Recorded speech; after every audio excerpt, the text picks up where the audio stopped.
Вітаю! В ефірі програма антикорупційних розслідувань «Наші гроші». Мене звуть Денис Бігус, і це наш останній ефір у непростому 2017 році.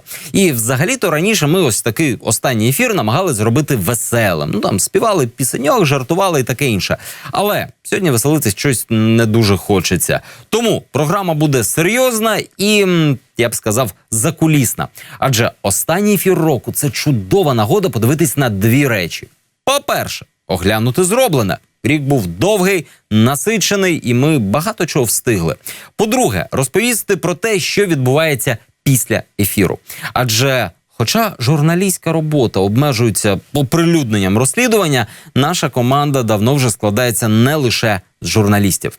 Ну і наостанок зробимо такий собі топ фігурантів, які найбільше запали у душу.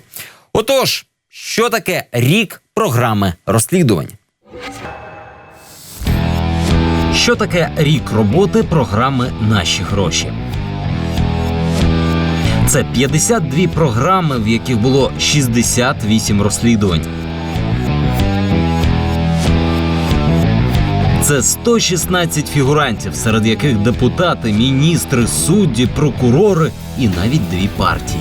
Людей строго не судіть, що вони відповідають таким чином. Вони просто бояться політичних репресій.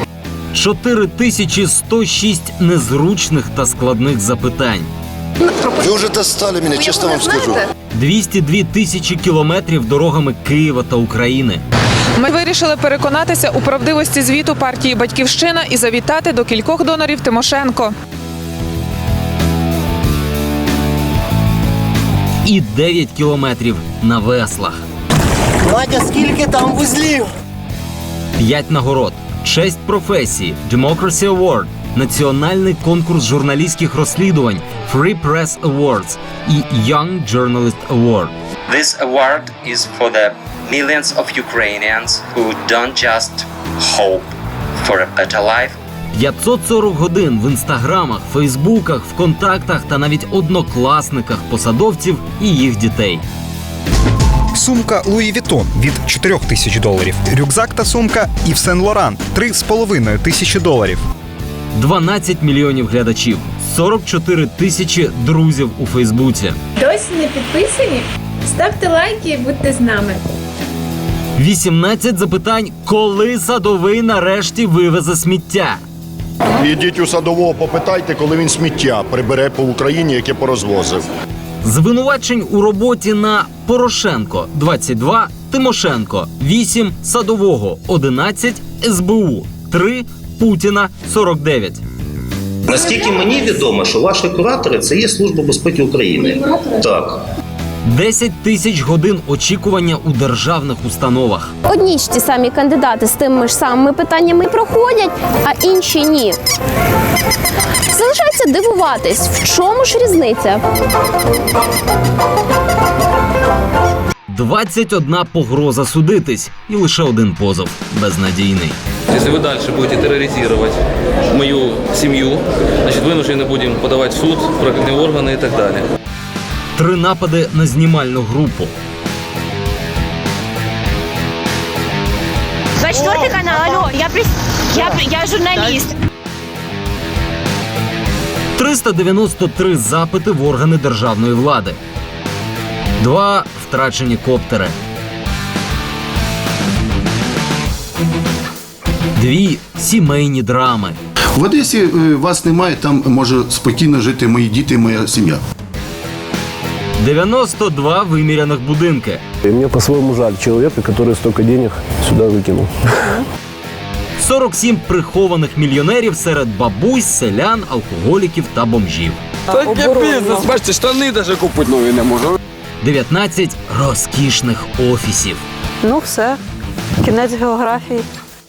1000 перевірених декларацій. У декларації голови НАЗК взагалі жодного транспортного засобу не згадується. Тоді навіщо ж паркомісце? 0 відрубаних рук. Це не наша прерогатива. Ті, хто буде красти в армії, руки повідрубають.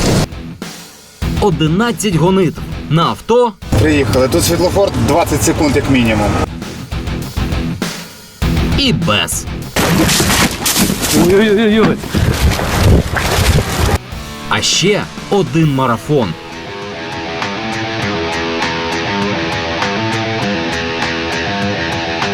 Вісім випадків жорсткої амнезії. Чекайте, ну, я не помню, що було. Ви не можете мені нажати дорогу. 18 суворих вахтерів. Я маю право не пускати прокурора, СБУ, поки нема постоялого. Не буду, я буду стояти і не пускати, повірте.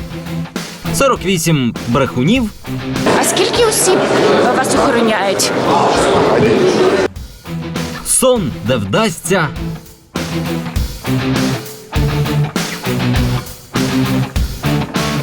2747 витягів з реєстрів,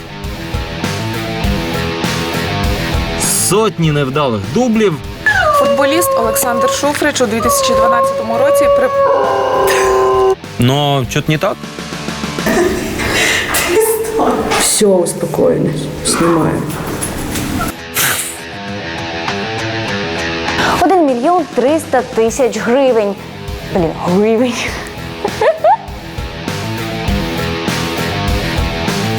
Ну, потому что, блин, ты купил такие, что я тебе могу сказать? Ну какие же? Васё. Ми йдемо по приватній. Боже, я вся. Я вся в якійсь білій фігні. Зйомки у труднодоступних місцях. Юху, ми на даху. 14 проваджень НАБУ по фігурантах програми. Ну і після такого зазвичай кажуть: окей, ви там собі кльово розважаєтесь, куперсаєтесь у бруді, розповідаєте нам усілякі сумні речі. А в чому сенс? От ви це розказали, і що далі? Далі що? Я радий, що в мене є відповідь на це питання. Знаєте, що об'єднує таких різних людей, як народні депутати Антон Яценко, Олег Ляшко, Сергій Тригубенко, Сергій Скуратовський, прокурора Дмитра Суса та суддю Олега Голяшкіна, голову НАЗК Наталю Корчак і там ще довжелезний список, не буду всіх перераховувати. Усі ці люди були фігурантами нашої програми, після чого потрапили вже до офіційного розслідування Національного антикорупційного бюро. Що для цього потрібно? Ну, по-перше, якісна робота журналіста-розслідувача, а по-друге, юрист, який подивиться розслідування і перекладе його з журналістської мови для людей на юридичну мову для правоохоронців. Після чого напише заяву і не втомиться про цю заяву правоохоронним органам нагадувати. Наш юридичний відділ почав роботу лише у квітні цього року. Але нині ним користуються вже не лише журналісти нашої програми, а й розслідувачі з 10 регіонів України. І в результаті приємно показати результати.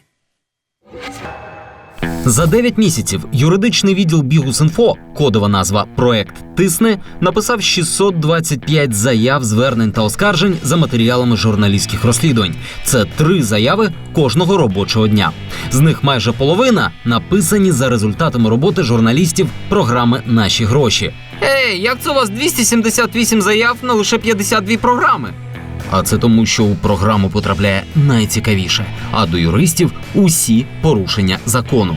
По фігурантах програми відкрито 14 проваджень Національного антикорупційного бюро та спеціалізованої антикорупційної прокуратури.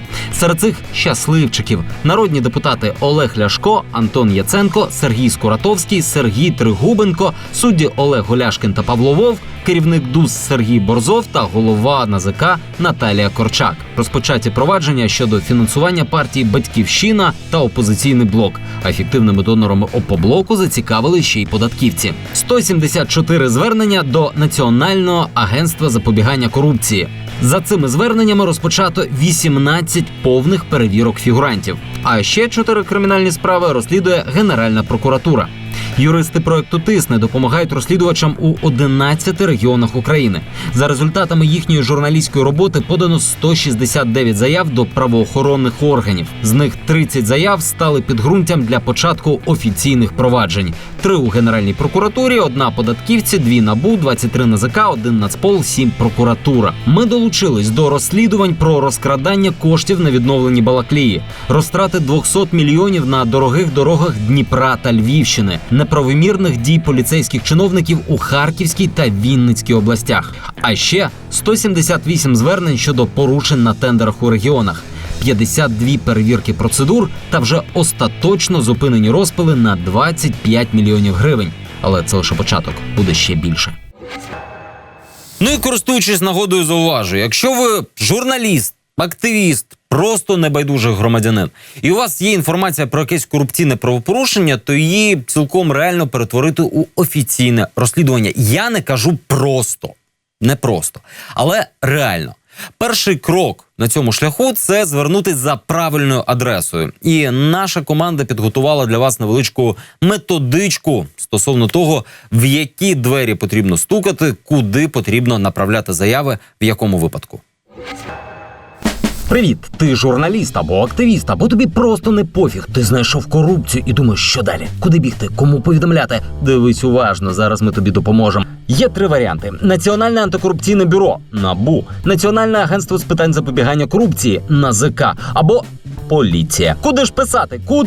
Куди?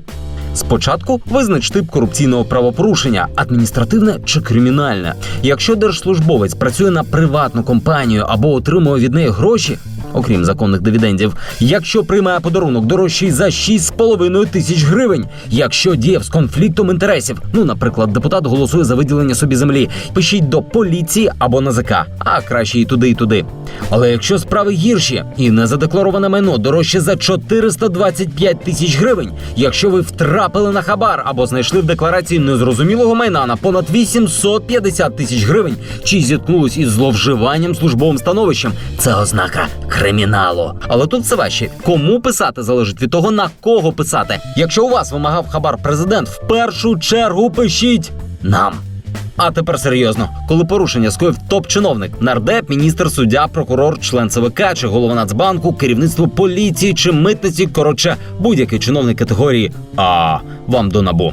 Повний перелік категорії А дивись на сайті НАБУ. Якщо у вас вимагає хабар працівник самого НАБУ, звертайтесь до ДБР. Але неважливо, що це його ще не створили. Щодо всіх інших, заяви прийматиме Національна поліція. Але якщо вам ліньки писати заяву, відсилати заяву, ходити по судах і все таке, пишіть нашим юристам. Розпитають про справу, допоможуть порадою, напишуть заяву за вас. Безкоштовно, без смс та реєстрації. Ліцензія номер... Серед результатів року є один дещо неочікуваний. Бачите, рік тому ми потрапили на корпоратив до Державної фіскальної служби. Податківці 2016.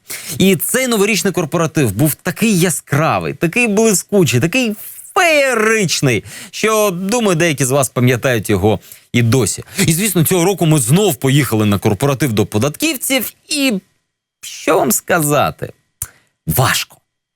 Важко ДФС без Насірова.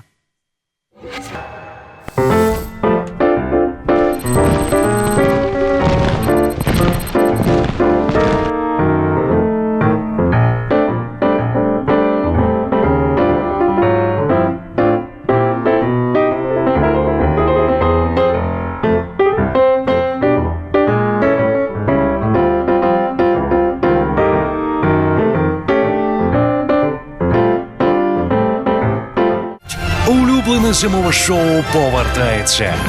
Вартові мрії.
только тебе придется петлять среди них и показывать мне на этих всех.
Ну а тепер час заслужених нагород. З понад сотні фігурантів наших розслідувань ми склали невеличкий топ.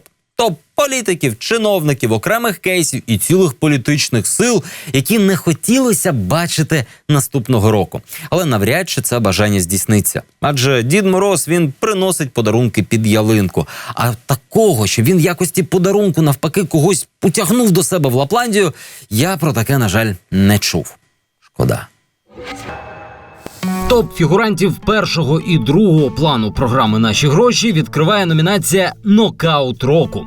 Переможець в ній – колишній очільник Південно-Західної залізниці Олексій Кривопішин.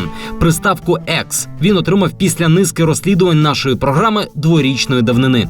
Потім Олексій оговтався, пішов радником до мера Києва і втратив посаду через тиждень після того, як ми розповіли про його патентні справи. Нагадаємо, пан Кривопішин примудрився запатентувати рух міської залізниці по колу і законтрактувати у міста $250 000 за цей винахід. Прикриття року – це теща головного завгоспа Національної поліції Івана Наумова. Пані теща прикрила собою і землі на $100 000, і позашляховик Мазератті, і навіть 5-поверховий приватний будинок на березі Дніпра. Всього у тещі Наумова назбиралось майна десь на $700-800 тисяч. Це якщо десь під цим будинком не запаркована ще й субмарина. Закриття року – перший заступник керівника Державної міграційної служби Діна Пімахова. Як з'ясувала наша програма, Пімахова теж тримає на мамі дорогу квартиру в пафосному житловому комплексі. Але в наш топ фігурантка розслідування НАБУ потрапила не через нерухомість, а через те, що показала всій країні, що українське громадянство може придбати будь-хто. Хоч і дорого. А це погана новина в принципі і особливо погана в рік надання безвізу, коли з українським паспортом нарешті можна без проблем поїхати до Європи. Прокидьок року – голова окружного адмінсуду Києва Павло Вовк. І ні, ми його не лаємо. Просто пан Вовк не вказав у декларації за міський будинок, записаний на нібито колишню дружину. Нашу програму він активно переконував, що живе у своїй задекларованій квартирі в Києві. Аж раптом, під час обшуку рано вранці, співробітники Національного антикорупційного бюро знайшли Вовка саме в тому будинку, від якого він відкараскувався. Прокинувся так прокинувся. Благодійник року – нардеп Сергій Тарута. Він задекларував купівлю автомобіля Land Cruiser в 5 дешевше його ринкової вартості. На питання, як це йому вдалося, нардеп заявив, що допомагав друзям, які опинились у скруті і терміново продавали машину. Чуйна людина. Скромняга року – бізнесмен Вадим Майко. Формальний власник компанії Trade Commodity, що виграла на державних тендерах понад 7 мільярдів гривень. Він живе у хрущовці і ходить пішки. Але переконує, він реальний власник. Просто 7 мільярдів – це не так вже й багато. Нині постачання палива компанією розслідує НАБУ, а сам Майко втік. Номінацію «Оптиміст року» виборола Юлія Тимошенко. Одразу у 2 пунктах. По-перше, Юлія Володимирівна щиро вірить, що українські пенсіонерки підтримують її партію фінансово, відриваючи від свого пенсійного бюджету тисячі гривень. І навіть те, що самі донори партії це спростовують, лідерку «Батьківщини» не переконує. Віра, вона така. Друга причина – відрахування чоловіку Тимошенко від ломбардного бізнесу. Так, пророк зубожіння фінансується бізнесом, попит на який виникає саме під час зубожіння. В номінації «Радість камери» переміг генеральний прокурор Юрій Луценко. Щирий, відвертий, комунікабельний генпрокурор регулярно втрапляє в об'єктив. Варто йому підняти келих із друзями чи клієнтами, як його фото вже викладають в соцмережі. Остання така зустріч із олігархом Ігорем Коломойським. Але нам Луценко запам'ятався опівночними посиденьками із нардепом Олександром Третьяковим та бізнесменом Борисом Ложкіним. Саме у розпал конфлікту навколо корпорації УНЛ, з якою пов'язують обох візаві Луценка. Чоткий паца року – державний виконавець Максим Борейко. Він один з держвиконавців, які отримали мільйонні премії за свою роботу, але одночасно видали довіреність на доступ до банківського рахунку з цими преміями третім особам. Однак, як тільки Борейко отримав премію, він довіреність анулював і премію таки отримав. В номінації «Перекати поле» проект «Стіна» Арсенія Яценюка, якої досі немає, тож по полю можна хоч укататись. В нашій традиційній номінації «Ляшко року» перемагає несподіванка Олег Ляшко. Він нагадував про себе цілий рік. І нерухомістю на 20 мільйонів гривень, і броньованим кадилаком, і десятком земельних ділянок у мами, і регулярними джекпотами на 500 000 гривень. Навіть не уявляємо, чим Олег Валерійович буде дивувати нас наступного року. Але впевнені, він щось вигадає. І в спеціальній номінації «Традиційні цінності» перемагає облікова книга Київського бронетанкового заводу. Доки у світі вирують електронні системи документообігу, електрокари, біткоїни та решта цієї новомодної диявольщини, Київський бронетанковий завод веде облік у старій добрій тетрадці. Надійно, олдскульно, лампово. Респект! А на сьогодні, та й на цей рік, в принципі, все. Наша команда щиро бажає вам, щоб ваші гроші ви інвестували в своє майбутнє, а не в Мазератті якогось чиновника. Побачимось у наступному році. До зустрічі.